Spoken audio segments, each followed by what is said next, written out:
Okey. Yang pegang boleh pakai ke? F3 untuk Honda City. Honda City abang ni. Honda City abang boleh pakai. Sebenarnya kan kereta baru kan 2018 ke atas kan semua boleh pakai. Jangan risau. Okey, yang saya pegang tadi beg nombor 2 boleh pakai. Okey, saya tunjuk beg nombor 6. Okey, ni nak pakai Honda pun boleh. Okey, wajah Campro 1 sampai 3. Enjin Campro Bruce 1 sampai 3.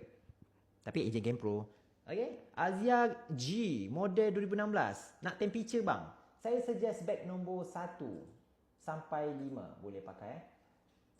Saya baca komen jap. Honda FD boleh pakai 1 sampai 5 FD.